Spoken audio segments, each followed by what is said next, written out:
நிலா fashion வேர்ல்டில் இந்த வீடியோவில் இந்த ஷேப்பில் நம்ம எப்படி செயின் ஸ்டிச் போடுறோங்கிறத பார்க்க போகிறோம். முதல் கீழேருந்து மேலே த்ரெட் எடுத்துகிட்டு ஒரு லாக் ஸ்டிச் போட்டு செயின் ஸ்டிச் நம்ம எப்பவும் போடுற மாதிரி போட்டுட்டு வரணும். கார்னர் வந்துருச்சு. கார்னர் வந்தோன்னே ஆப்போசிட் நம்ம எந்த பக்கம் போட்டு போகிறோமோ திருப்பி அதுக்கு ஆப்போசிட் சைடு வந்து சின்ன செயின் ஸ்டிச் போட்டுட்டு அதுக்கப்புறம் நம்ம எங்கே வரைஞ்சிருக்கிறோமோ அந்த கோட்டுக்கு மேலேயே போட்டு போகணும்.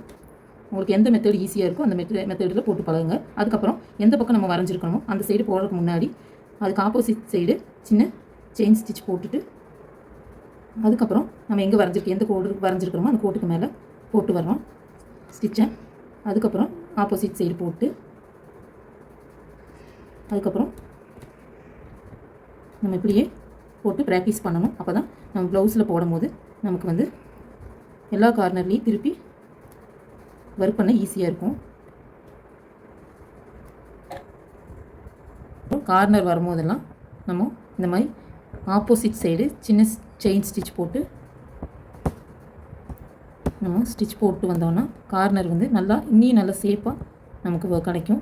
அப்போ ப்ளவுஸில் எல்லாம் நம்ம போடும்போது ஷார்ப்னஸ்ஸு நல்லா இருந்தால் தான் நமக்கு நீட்டாக ஆரி ஒர்க்கு போட முடியும். ஷார்ப்னஸ் தான் எட்ஜெல்லாம் கரெக்டாக வரணும்.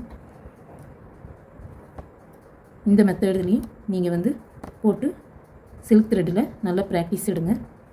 இப்போ நாட் போட போகிறேன்.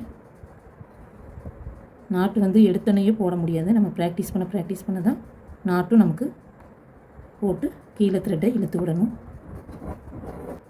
இந்த வீடியோ உங்களுக்கு பிடிச்சிருந்ததுன்னா லைக் பண்ணி சப்ஸ்கிரைப் பண்ணுங்கள்.